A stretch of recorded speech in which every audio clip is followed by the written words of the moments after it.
Hello, everybody. It's Liam. Before we jump into this week's episode, please rate, review, and subscribe to the show. Any rates, reviews, and subscriptions will help us get more followers. If you have any Batman friends in your life, please recommend this season and tell them to check out our seasons on John Cassavetes and Philip Seymour Hoffman. And if you haven't, please do so now.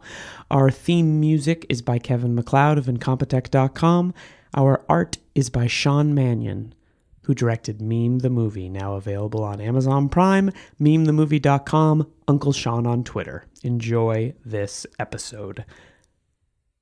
Goodbye. Jesus Christ, I'm Liam Billingham. I'm George Fragopoulos. And this is... Oeuvre Busters. I stepped on your line, I don't care. I don't care, this is so stupid. Don't give a fuck. Yo, levels. Da-da-da-da. Oh, I already did that. Well, but they don't know that because it's been 2 weeks. That's do you want to go through the Elfman song again? Watching this film, I totally forgot how not like that's original music for this film. What film? So today we're discussing Batman, 1989, directed by Tim Burton. Tim Burton, scored by Danny Elfman. Starring Michael Keaton, Jack Nicholson, Robert Wool, and Kim Basinger. Pat Hingle. Pat Hingle, yeah. Pat Hingle. And Jerry Hall. Not really starring. I didn't know that was Jerry Hall. Jerry Hall, yeah. Yeah, it's crazy. And Jack Palance. You are my number one guy. He's so good. Jack, your life won't be worth spit. But levels. That was actually fine because I know how to hold the microphone and be a professional. Rewatching this though, it's like the soundtrack. It's so it feels like so canonical in a weird way that it almost. Oh, it's the definitive take on it. It almost feels like, are you okay? Sorry, everybody. It's the definitive take on the Batman music. Yeah, no offense to Hans Zimmer, but his score is a lot less. It makes interesting. And the reason I'm saying that too is because like, wow, like this music is from this film. It just doesn't. It feels like it's almost like a remake or a kind of like souped up version of film of a score that's been around even longer because it sounds so like. It was also used in the archetypal animated series. Not the same thing. I thought, but it is. It's the same Elfman. themes and it has the same. Like they sort of like took it and ran with it a little bit. There's a lot of the similars. It is, yeah. But he arranged it differently. No, it's not exactly the same, but you can hear it in that film. So we're kicking off our Batman season by discussing Batman 1989, and I think the reason we decided also to do Batman 1989 rather than starting with the Adam West from 66 or 68. Is because we were like, well, this is a good place to start because this iteration of Batman is kind of kicks off the modern superhero It's genre. Sort of formative to our, it kicks off the genre, but it's also probably the first one that we really encountered. It is, yeah. And it has a darkness to it. And this film also obviously like has one foot a little bit in like a campy world, and we'll talk about it. It rides that line perfectly, yeah.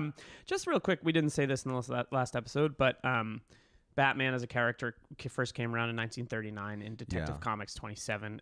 It was created by Bob Kane and Bill Finger. Bob Kane, who served as a consultant on 1989 Batman,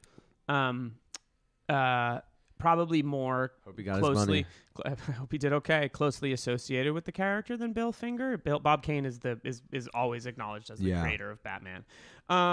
George, what Liam, do you think of this film? So it's been a very long time since I've seen this film. Me, probably 5 years. I do remember 10-year-old George probably saw this film at least a dozen times. I had it on VHS. Yeah, me too. And that black VHS Xbox. Oh my God, VHS box. VHS Xbox. I fucking loved it. I had such a good time watching this film again. Yeah. And I knew I was gonna enjoy it, because I had a lot of. I mean, I didn't necessarily know I was gonna enjoy it, but I just was surprised at how much I enjoyed it. It was so much fun. These images in this movie are like burned into my brain. Like when he descends on the two thieves. Yes. When he's like, I want you to tell all your friends about me. What are you? Yeah. I'm Batman. So good. Just the press offerts Gotham as a thing. The image of young Jack Napier killing his parents. Like, do you ever dance to the devil in the full moonlight? That line. The moment, you want to get nuts? Let's get nuts. Is like, it's just, it's all like hugely influential on my psyche. Totally. And I love it. Yeah. this film, I was the other like. I mean, there's so many good images too, like Burton. And I'm not a big Burton fan, but oh really? Yeah, I'm not a fan at all. Really? Yeah, I think he's made some amazing movies. He has, but I really think also he's kind of like overrated. He kind of reminds me of like a second-rate David Lynch. Hot take. Yeah. Oh. He's made a lot. They're completely. Don't compare David Lynch and Tim Burton. He's made a lot of shitty movies. Yeah, well, fine, but he also made this. He made Ed Wood. Edward Scissorhands. Edward Scissorhands. Sleepy Hollow fucking slaps, dude. Never saw it. Dude, that movie slaps. It's incredible. Never saw Ichabod Crane as detective solving murders. Like, people that shit on that movie, I'm like, you're insane. No one makes movies like that anymore. I'll watch it tonight after I watch The Wild Pear Tree. Oh my god. Sleepy Hollow's great. He's a great filmmaker. You're a nut bar. The Nightmare Before Christmas. The Nightmare Before Christmas is great, which he didn't direct, but he's all over that movie. Over that, yeah. And I'll admit of late, but I think some of the films are better than they get attention for. He's just kind of turned into like a rainmaker, and he wants to make rain. Yeah. But these two films are definitely, this one and its sequel, Batman Returns, are fucking amazing. Fucking amazing. The first thing you notice, and we're not going to go through scene by scene, but a couple things I thought would be worth hitting on. Do you know who's first built in this movie? Jack Nicholson.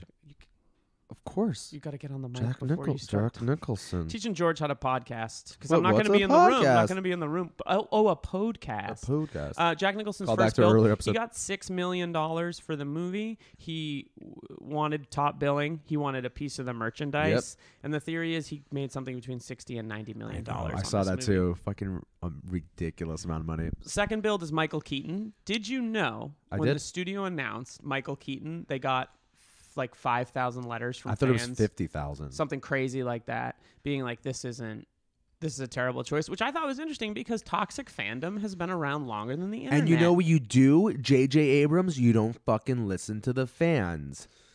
Well, no, that's not true. You don't. You listen. You can listen to the fans. You just don't listen to the worst of the fans. We experienced Rise of Skywalker recently. That's all we're gonna say. Listen to our previous episode where we say a little bit more about the Rise of Skywalker. The opening credits for this scene, I love them. I love them because I remember I really. The opening credits are amazing. Do you want to like do this and then talk about like the idea of like casting like the performances like Keaton, Nicholson? Should we? We can do that in a second. I just want to get through this opening credits because I think they're burned into my brain. They're amazing because half the time you're like, is this the Batcave? Yeah. Are we in the Batcave? And we kind of are in the Batcave. We're also in the symbol. No. We're in Batman's mind. Whoa. But no, it's like so. It is. It's great. It's so good. The text, the simple yellow on the like bluish, blackish. It's just amazing. And it speaks to how great the film is. I totally forgot about the opening credits. Yeah, they're amazing. With that score, which we've talked about already a lot, is really amazing.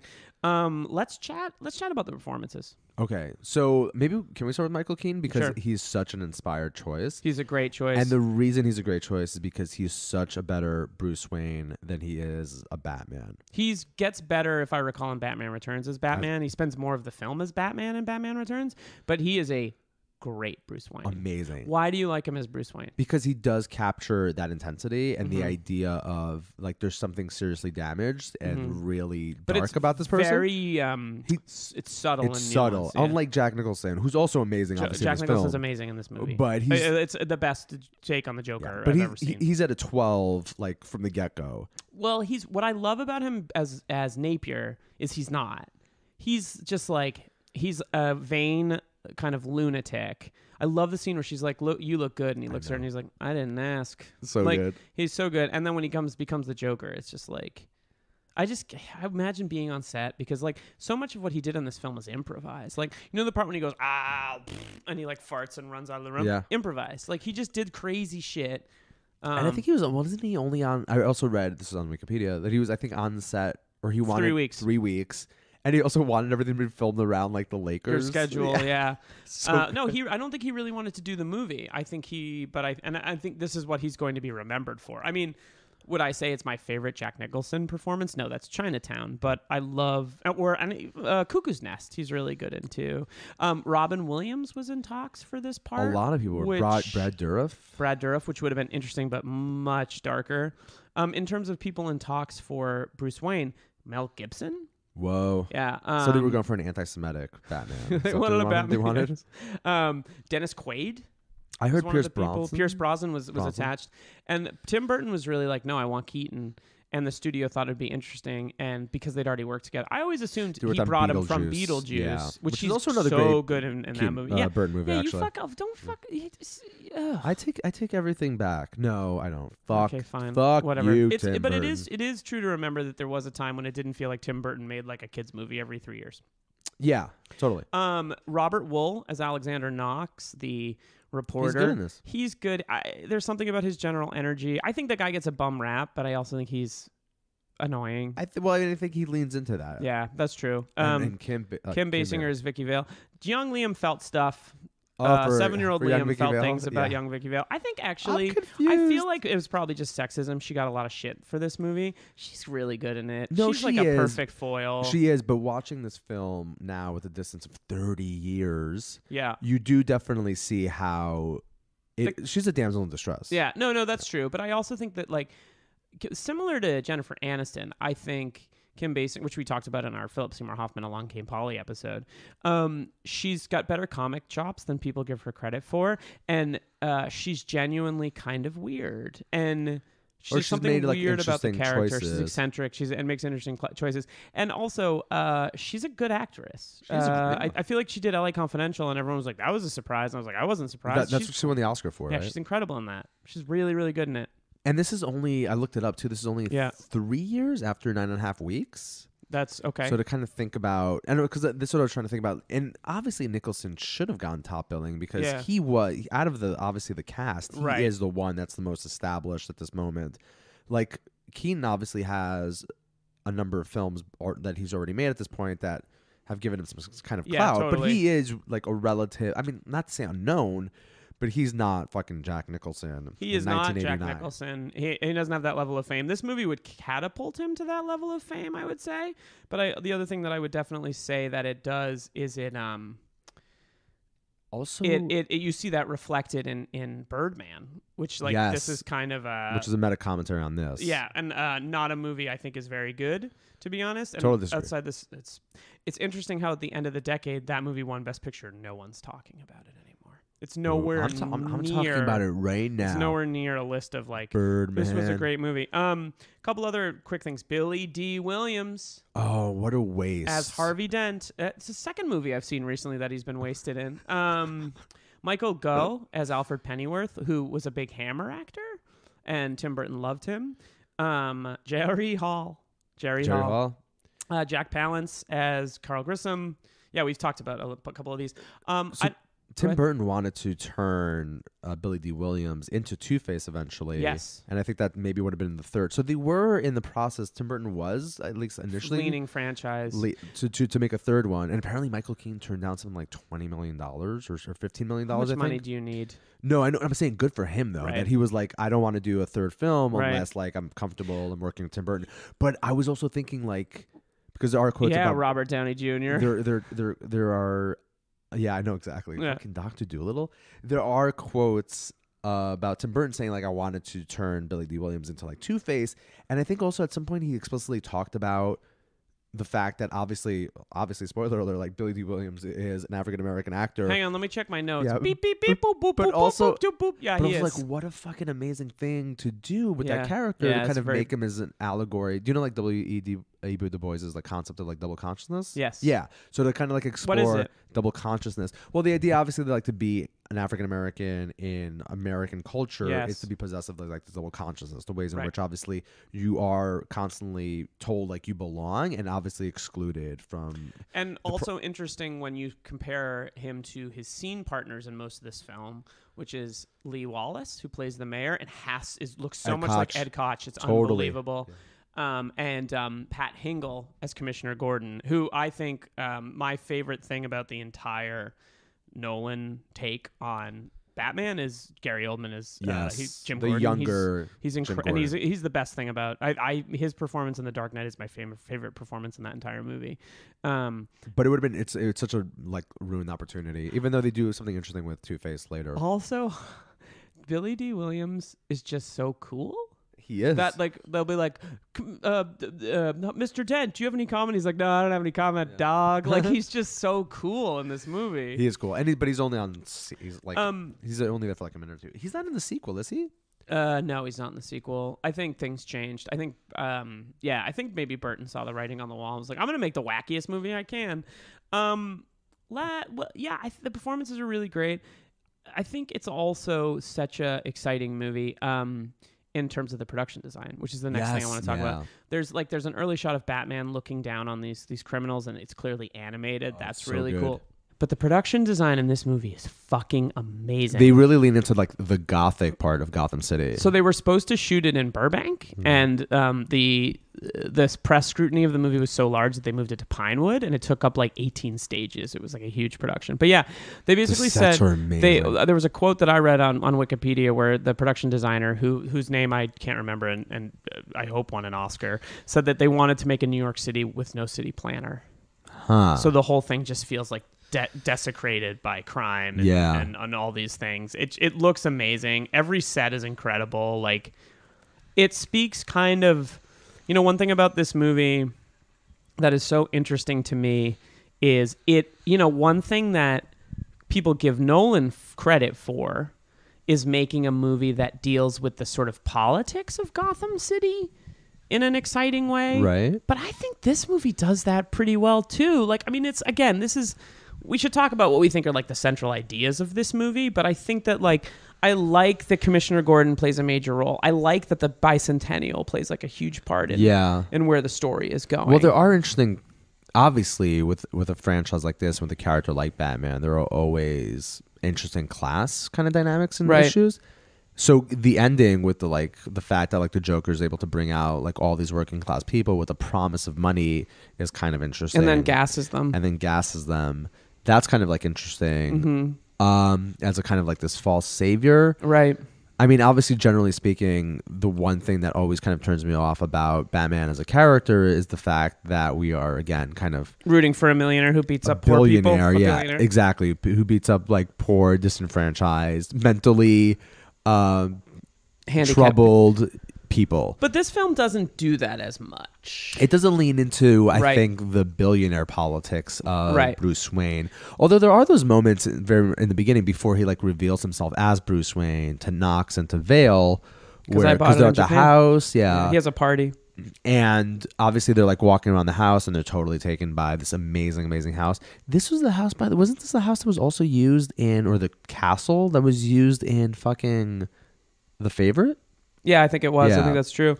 It's been used for a lot of films. So I wanted to say, I think this is a good moment then to talk about Batman and Bruce Wayne in this movie, which I think, and then there's a couple of things I want to go back to. But this one's very Freudian. I think tell perhaps me more so.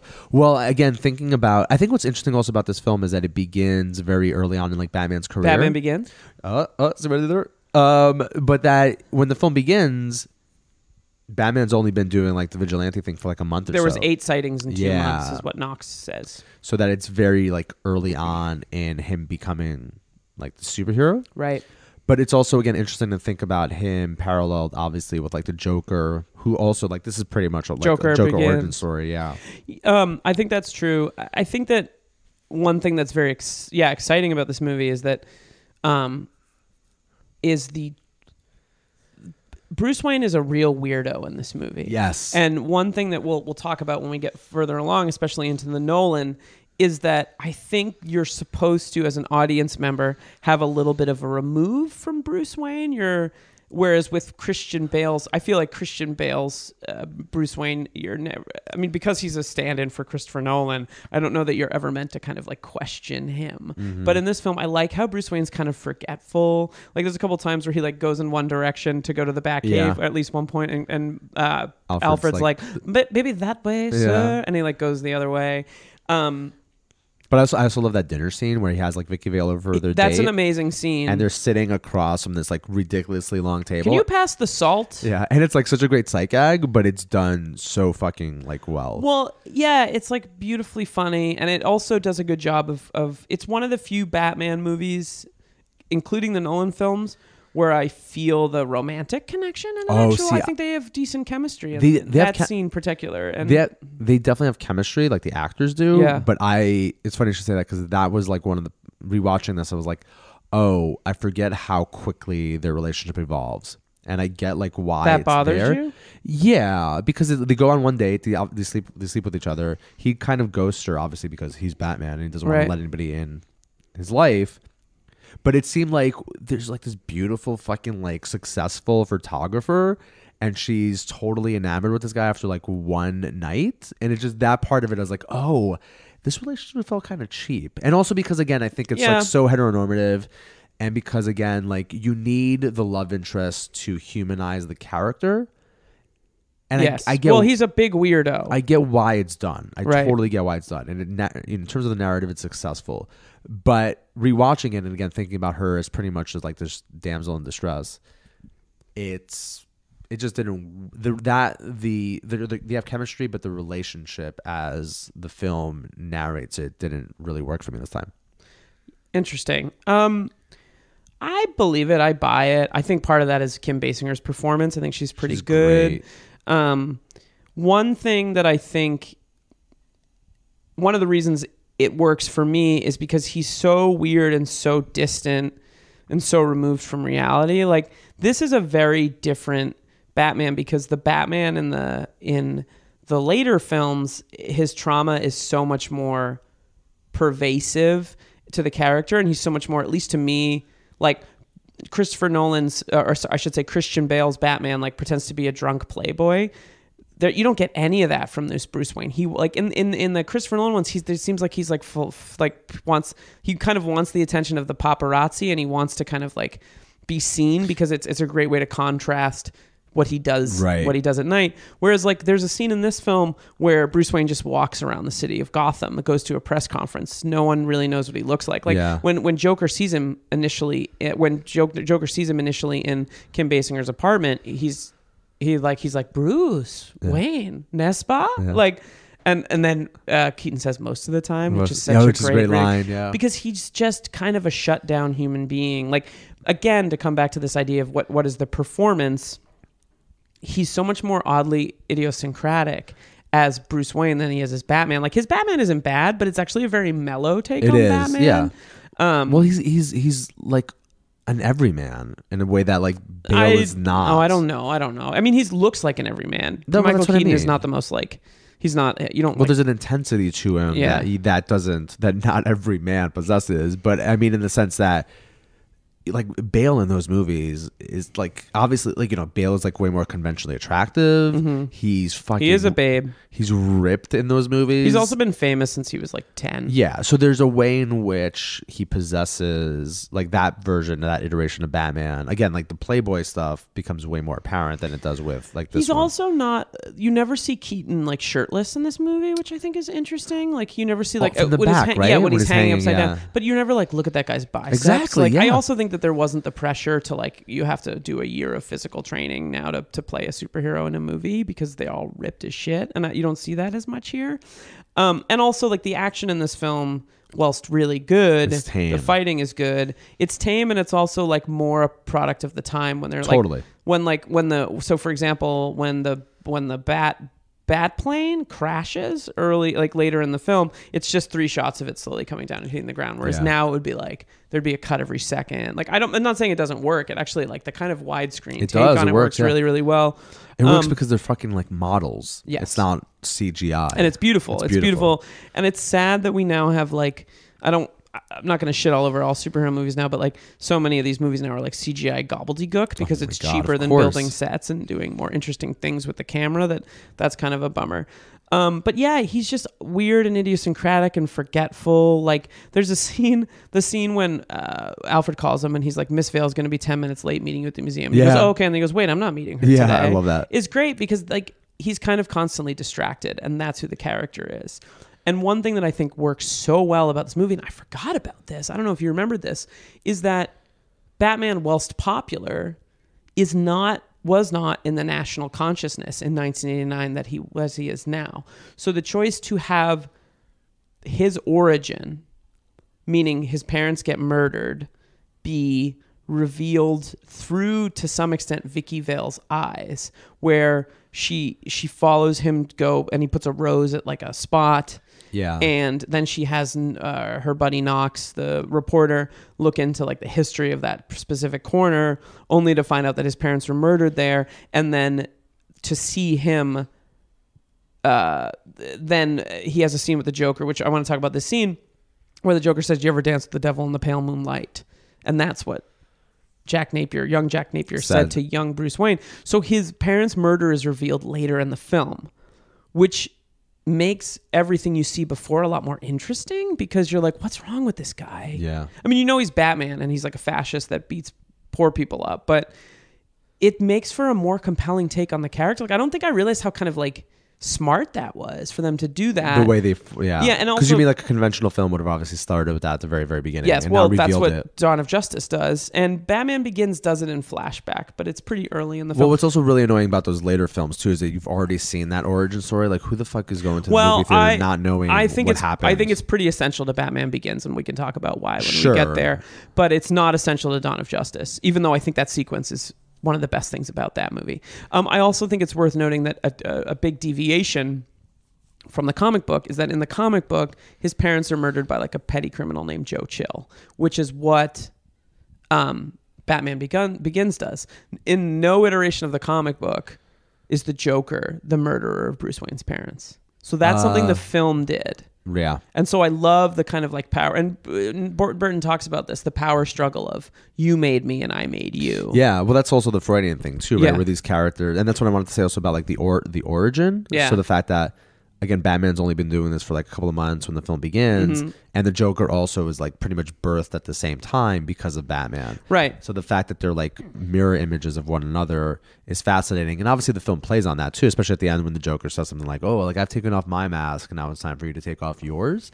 And the way in which, again, like another like Freudian thing about like the doubling, which this film does wonderfully well, is that they're mirror versions of one another. They are, and I think that it works. And The Dark Knight, we'll touch on this a little bit, like not in the exact same ways, but one of the best scene in The Dark Knight in some ways is the interrogation scene when Heath Ledger's like, "Kill you? I don't want to kill you. Yeah. No, you complete me." Yeah. Like, it's just so, it's a much more cerebral take on the character than this is, but this is pretty smart and pretty great.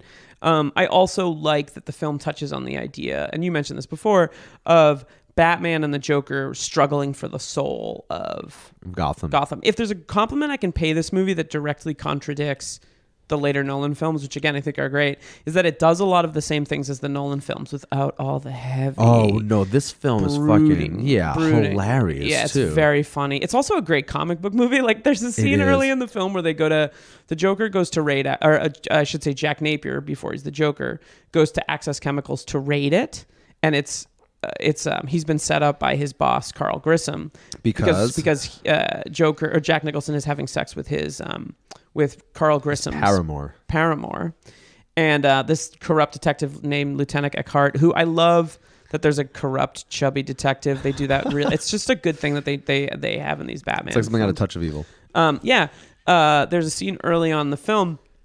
And there's nothing more. I mean, the production design, like you just watch the film. We're not going to dwell on it too long, but Tim Burton knows his film history. He's influenced by silent films, and I would say film noir, German expressionism. It's all there. It's all there. Yeah. There's a film called Dark City that would come out probably 10 to 12 years after this, which is an amazing movie, and the movie doesn't exist without Tim Burton's Batman. But that's also like a really interesting film to think about in relation to The Matrix. It has a lot of and it's an unsung great movie. It's a great movie.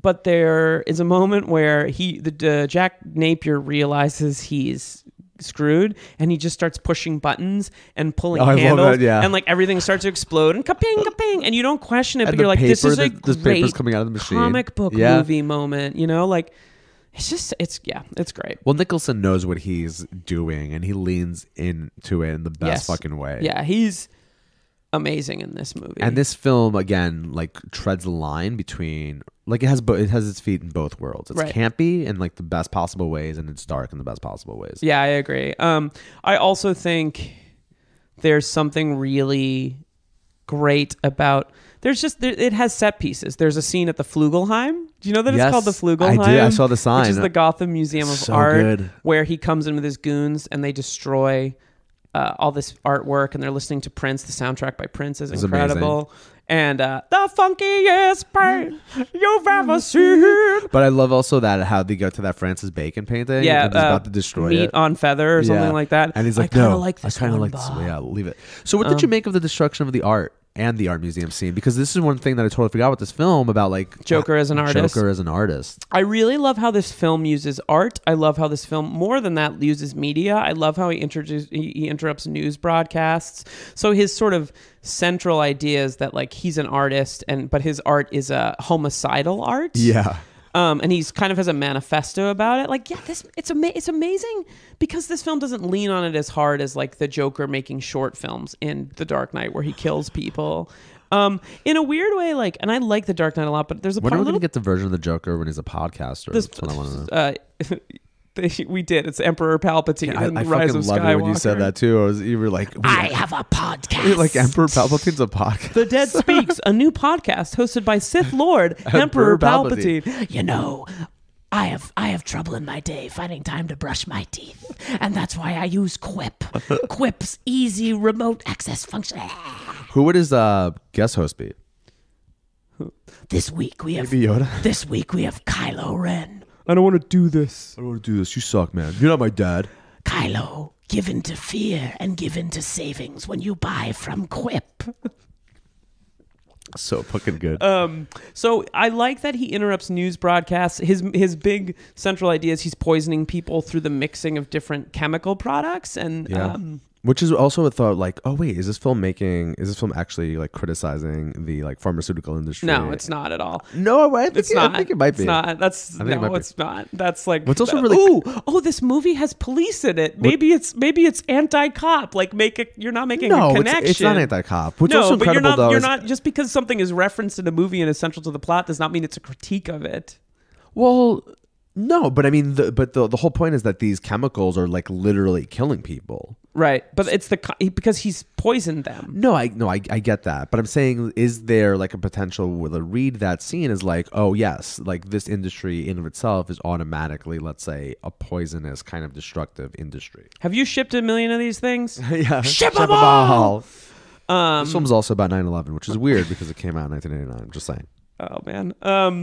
No, I mean, I guess it could be that. I do think it does a nice job of setting up a really distinct Joker character. I also think a fair criticism of and I think you've brought this up to me before, and just in our non-podcast chats, that the lack of motivation to the Joker in The Dark Knight is problematic. Whereas the Joker's motivations in this movie is that he's fucking insane. Because it's the origin story. Yeah, exactly. And he mirror. Give me a mirror. Mirror. So good. His laugh is amazing. You see what I have to work with here. He turns to the table and like, oh, that scene's wonderful. I mean, that's the thing. At the end of the day, I think that this movie is much more complicated and interesting than I remember it being. Yeah. Without any of the kind of heaviness of the later entries in the Batman canon. I think the destruction of the art is interesting too. Because why do you think so? It speaks to this kind of like, let's say, even though obviously the Joker kind of prides himself as an artist, or he calls himself an artist, is that it seems to be like a rejection of bourgeois values and of like the art museum as like an epicenter of like bourgeois culture. Right. And what's also fascinating too is about how all of these paintings like obviously do not exist within the same, and obviously they're not the real paintings, I get that, but all those paintings also are not in the same space. Like I believe like one of the first things you see is like Rembrandt's The Anatomy Lesson, which I'm pretty sure is in Amsterdam. You do see that, yes, yeah. And then like that Thomas Gainsborough, the Blue Boy painting, is somewhere, yes, I think is in London. I don't know where that Francis Bacon is, but like the collision, it's like in the collection San of all of Francisco Museum of Art or something like that. There you go. Yeah. So that all these like canonical works of art are there, and maybe you see like a Degas. I'm not sure. Yeah. Like some statues of note. But it seems like it's a fascinating kind of critique of bourgeois arts and like culture. Are you trying to set up Jack Nicholson's Joker as a folk hero? Totally. Really? No, not at all. But I mean, like poison and murder. Yeah, what can destroy bourgeois culture and also be bad? Do you think the feeling at the end when he poisons all these people, like because of the money, is very tacked on? Like I feel like the movie seems to be saying something about greed, but like it's not all that interesting to me. Like, it doesn't really go anywhere with that idea. I mean, I think by that point, might be reactionary. I do think that one thing that works less for me in this film are the action sequences. They're not as exciting. I mean, the technology isn't there, but like the parade is a lot more exciting than Batman fighting the goons. The chase isn't as interesting. But it does feel like when we get to the point where like all the money, like we've entered spectacle territory. Like the movie kind of becomes a spectacle in its last 20 minutes. Oh, that's interesting. I never thought. So are you saying that like there's something again like reactionary about the ending in the sense of like, oh, like these like poor working class schlubs can be easily duped and murdered because they're so desperate for money. I mean, that you could also read it the other way. That's not a central idea at all of what the movie is doing. So totally. So at the end, it could potentially feel tacked on if that's at all the technique. But I also think that like at some point this is still a superhero movie and it has to end. I do like that the movie isn't. I like so much that Batman films are only about Gotham. The like larger implications are because I like Marvel films, but they're always about saving the world, and I like so much that this is like Batman is truly about the soul of a city. Yeah.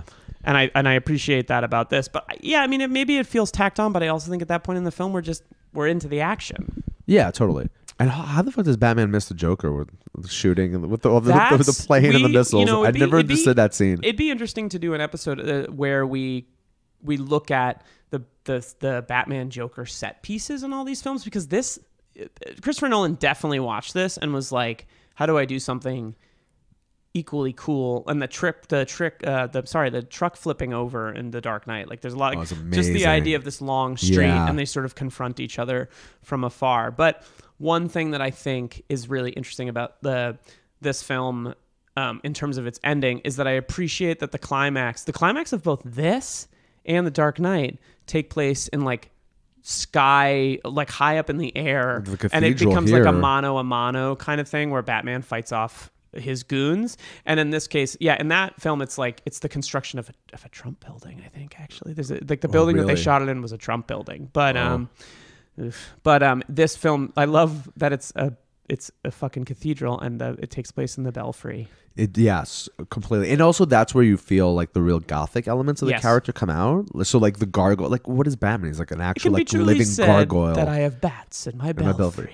Like come to life. Although I will say this also, by the time obviously he does away with all the goons, the one-on-one obviously with the Joker is like there's so it just beats the shit out of him. It's over. It's so great. It's also Excuse me.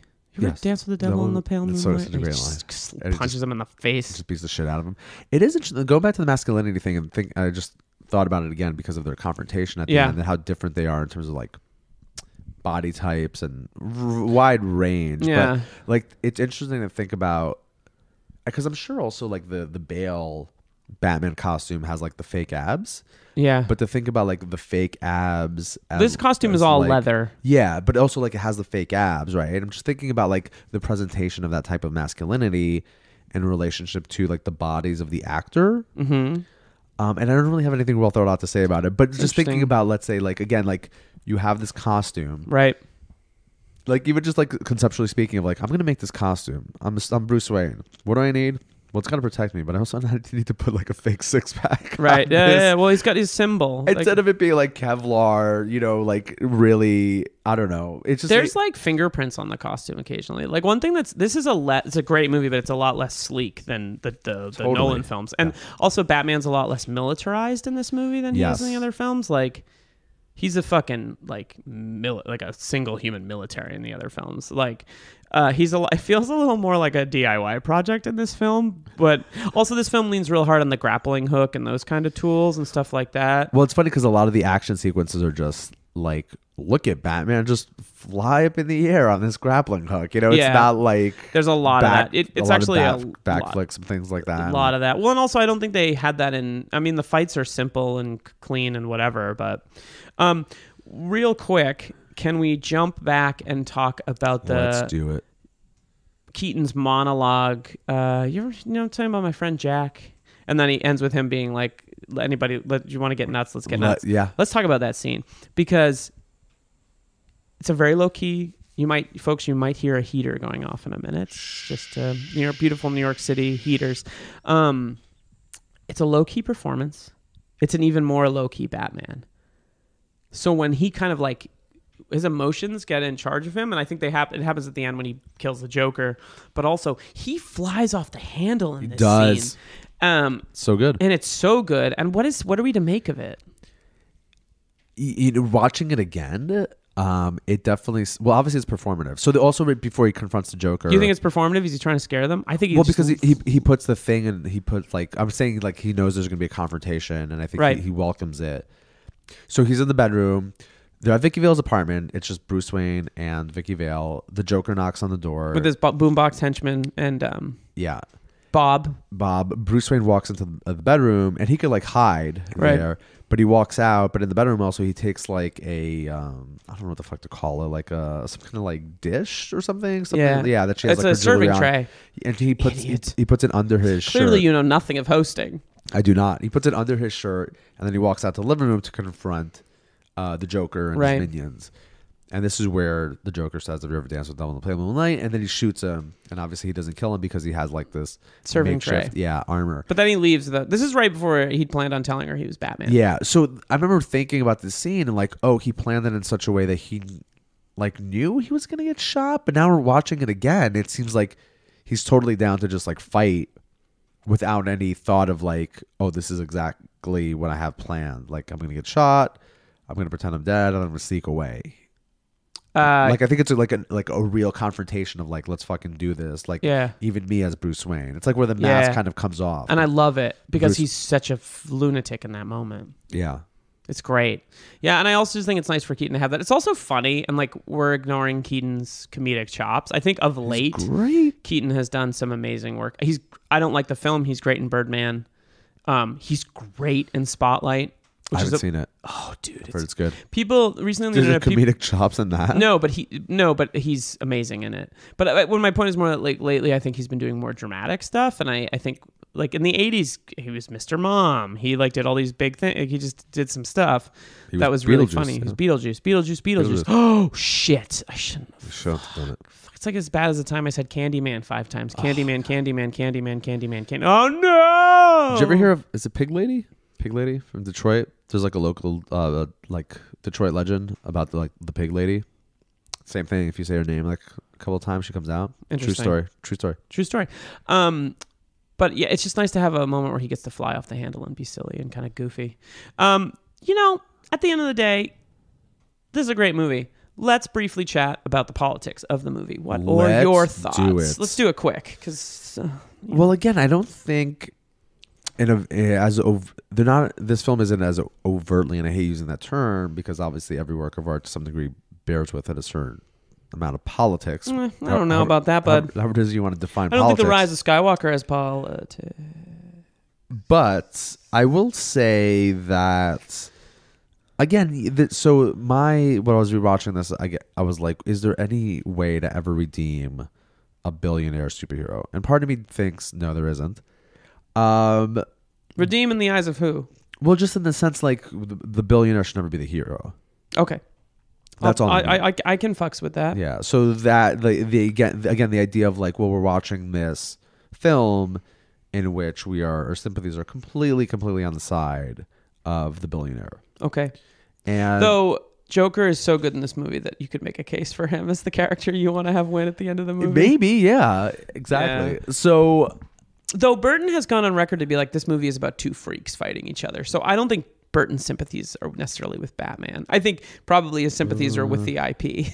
Like, and that he's like, Batman has to win. That's what happens at the end of these movies. Yeah, but do you feel like he leans, like, there's not enough of him leaning into Batman being, like, a creep? No, that's true. But I mean, it's kind of written on the wall. He's a creep. It's obvious. Yeah. I mean, that one scene in the apartment is interesting because he does, like, I mean, it's like Vicky Vale's talking and he throws her, like, down. Like, yeah, he pushes her down and tells her to shut up. Tells her to shut up, and that's like a scene where you're like, whoa. And it's very well handled by Keaton because you do have to sympathize. He's the main character, and like, but it is a moment. You're like, okay, yeah, not like a ooh, why did they do that in the movie? But ooh, what does this tell us about Bruce Wayne? But the anti-hero aspects of this version aren't as powerful, I think, as the Nolan, and even to some extent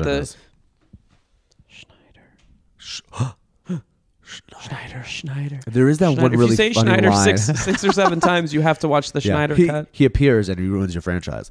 The one thing that is interesting about there's that great line though in the is it in Justice League? I forget which fucking one it is, but where the Flash is like, "Oh, what's your superpower?" and Batman's like, "Oh, I'm rich." Yeah, and that's a great moment too because the politics, as such as they are, become very present. Yes. Oh my God, George is crying because he loves rich people so much. I don't know if you guys know this but I'll take the time that George can't really talk to just talk about how George's sympathies are largely with the billionaire class.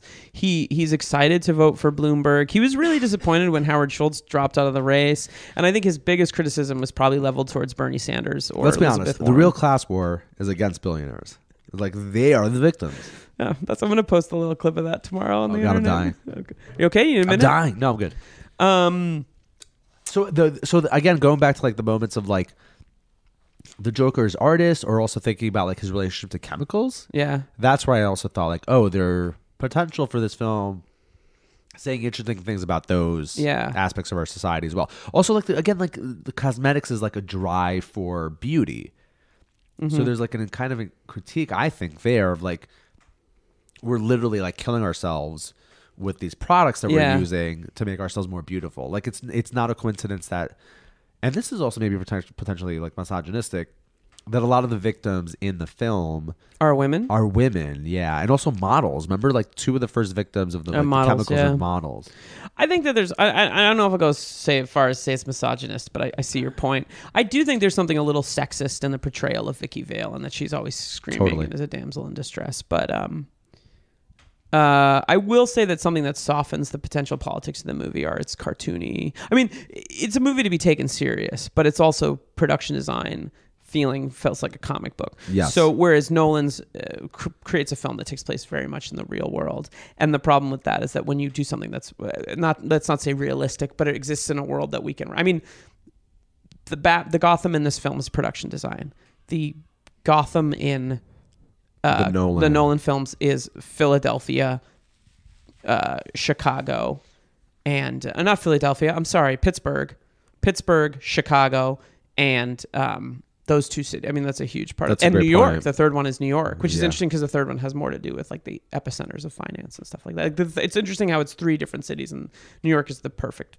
My thoughts on the film aside, New York is the perfect film for that kind of take on it. So, you know, you have to deal with the ramifications of that, whereas it's kind of easier to get away with a lot in this kind of production designy. Yeah, no, totally. Take on the character. I will say this though, one thing that always annoyed me about superhero movies and still does is how I remember being young and reading comic books, and like the superheroes' like secret identity was supposed to be so fucking important to them. Yeah. And the idea that like that part of the films is done so haphazard, like everybody's just like constantly telling one another like who they are. Yeah. So like Alfred himself like narcs on Bruce Wayne where he just like lets Vicky Vale in. I love Alfred in this movie. He's great. He's so good. He's got like 7 lines in the entire film, but he's like such a presence. Yeah. That also happens in the second one too, by the way. Sorry, where he just like reveals his identity in front of Selena, and but it's good. Christopher Walken. No, I mean it's done well. I'm not saying it's not done well. Stop saying it's done badly. And it's done for a reason. But I'm saying is one thing like I remember like being a young fan and being like, no, like the secret identity is so young important. Fan, you did it earlier today. You were like, no, you can't fucking really no. All that aside, great movie. Very, very idiosyncratic take on Bruce Wayne. Yeah. That I really like about the film. Yep. I think Keaton really finds something. Like he's a damaged dude who's really repressed, and I think that's great. And I think it's very Freudian. It's very Freudian. Missing dad. This is a great fucking movie. Agreed. Oh, one thing I wanted to say really quickly. Is that the film opens with Batman taking down 2 guys who rob a family, and I love how the film opens with what you think might be Batman's origin story. I love that they directly reference it, and then it doesn't, and then that's not it. It's just a nice little. Well, because touch. it's also like again, not to lean in on the Freudianism, but it's like a replaying of the primal scene of trauma. Yes. So it's a moment in which obviously the film doesn't do explicitly, but he is able to kind of like get revenge on that scene, and obviously he does it again at the very end, where he actually finds like the person who murdered his parents. Yeah, and it's a great setup in terms of going where the rest of the film goes. And yeah, it's great. It's a great movie. I really like it. Watch it if you have not watched it. Watch if you have not watched it. And just real quick, Folks going to the post office. I lost my Palpatine. That's why I use stamps.com. Liam Billingham. I'm just Regopoulos. And this was Oeuvre Busters. JJ, let's do it again.